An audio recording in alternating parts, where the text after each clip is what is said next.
بات ہے عشق کی. بات کس کی ہے؟ عشق کی. ہدی للعالمین، وہ مکہ جو ہدایت ہے کس کے لیے؟ عالمین کے لیے. اے ربا اس کی زیارت فرما. اس میں نشانیاں ہیں واضح مقام ابراہیم کی. میں حج کی طرف نہیں جا رہا، اسے چھوٹی چھوٹی باتیں بتا رہا ہوں. یہ چھوٹی چھوٹی باتیں. اب بیسیکلی حج ہے کیا؟ یہ بھی کسی نے دیکھا؟ بیسیکلی حج کیا ہے؟ حج ہے طواف کرنا. کیا کرنا؟ پہلے 3 چکر اکڑ کے، پھر اگلے 4 چکر سر جھکا کے. اب سوال یہ ہے اکڑ کے کیوں، سر جھکا کے کیوں؟ اس لیے کہ جب سونے نے عمرہ کیا کفار دیکھ رہے تھے تو میرے محبوب نے صحابہ کو فرمایا صحابہ اکڑ کے چلو، لوگ یہ نہ سمجھیں مسلمان کمزور ہے. جی میرے اللہ کو اتنی ادا پسند ہے. اب حکم ہو گیا کہ پہلے 3 چکر اکڑ کے کرو گے تو قبول کروں گا. تو پتہ چلا کہ حج کس کی ادا ہے؟ میرے محبوب کی اداؤں کی ادا ہے. حج کس کو کہتے ہیں؟ محبوب کی اداؤں کی ادا کو کیا کہتے؟ حج کہتے ہیں. پھر اما ہاجرہ علیہ السلام آپ بھاگی تھی. آپ بھاگی تھی، آپ نبیت تو نہیں تھی نا، نبی تو نہیں تھی نا، لیکن میرے نبی کی زوجہ تو تھی نا، یا نہیں تھی؟ تھی.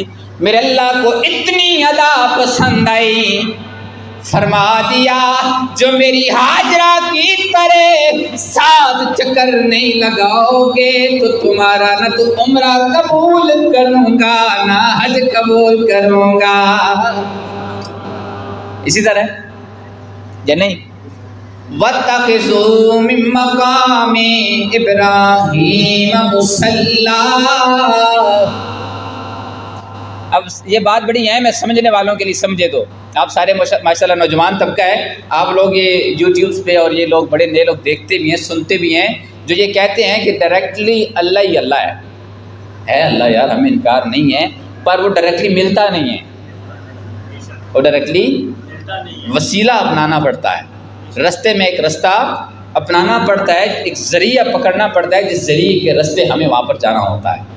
اب اس آیت کو سمجھیے گا، وَاتَّخِذُوا مِن مَّقَامِ إِبْرَاهِيمَ مُصَلًّى، جتھے میرے ابراہیم کے پاؤں لگے وہاں نفل ادا کرو گے تو قبول کروں گا.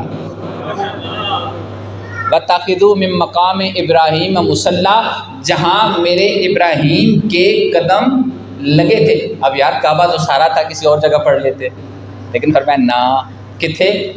جتھے میرے سونے دے قدم لگے نے. پتہ چلا جہاں پر اللہ کے محبوب ہوں گے وہاں پر جو نفل پڑھے جائیں گے ان نفلوں کے ذریعے اللہ ہر دعا کو قبول فرما لے گا. ہیں جی؟ اب اس کی مثال ایک اور بھی دے سکتا ہوں. حضرت زکریا علیہ السلام، آپ جاتے ہیں حضرت مریم علیہ السلام کے پاس، ٹھیک؟ وہاں پہ پھل ہوتے ہیں، کمرے کے باہر کو آ جا نہیں سکتا. وہ پھل کہاں سے آئے؟ وہ پھل کہاں سے آئے؟ اوپر سے آئے نا. یہ سب نے سن رکھے. مثال چھوٹی سی دے رہا ہوں، قرآن پاک کی آیت ہے. حضرت زکریا علیہ السلام نے وہاں پر دعا مانگی، مولا اس مقام کے صدقے ہمیں بھی عطا فرما. تو پتہ چلا جہاں اللہ والے ہوں ان جگہوں کی نسبت سے دعا مانگی جائے تو سونا رب قبول فرما لیتا ہے. اب بات سمجھ آئی؟ وَاتَّخِذُوا مِن مَّقَامِ إِبْرَاهِيمَ مُصَلًّى. اے لوگو، جہاں میرے سونے کے قدم لگے ہیں نا وہاں جا کر ماتھا ٹیکو. اللہ وقت نہیں سمجھ آئی؟ نہیں سمجھ آئی؟ لوگ کہتے ہیں کہ پاؤں کو بوسہ دو تو شرک ہو جاتا ہے. پاؤں پہ اگر کسی اللہ والے کے پاؤں پہ بوسہ دو تو کیا ہو جاتا ہے؟ شرک ہو جاتا ہے. رب کہتا ہے تم پاؤں کی بات کرتے ہو، جہاں میرے محبوب کے قدم لگے ہیں وہاں تم ماتھا ٹیکو گے تو قبول کروں گا. نہیں سمجھ آئی؟ یہ بات ہے سمجھنے والی. ایویں شرک نہیں ہوتا. اگر ایویں شرک ہوتا تو رب کبھی فرشتوں کو نہ کہتا میرے آدم کو سجدہ کرو. بات سمجھ آئی؟ ہر بات پہ شرک، ہر بات پہ شرک. جی شرک ہی ہے تو حج پورا شرک ہے، حج پورا ہی شرک ہے. کہاں پہ بچتی ہے عبادت؟ میرے رب کے سونوں کی ادائیں ہیں ساری. نہیں ادائیں، ساری ادائیں ہیں نا، ساری اٹھا کے دیکھ لیں. جس انداز میں جس طرح رب کے سونے نے لوگوں نے فرمایا، محبوبوں نے فرمایا، میرے رب نے فرمایا کہ یوں ہی کرو گے تو پھر ہی حج قبول کروں گا.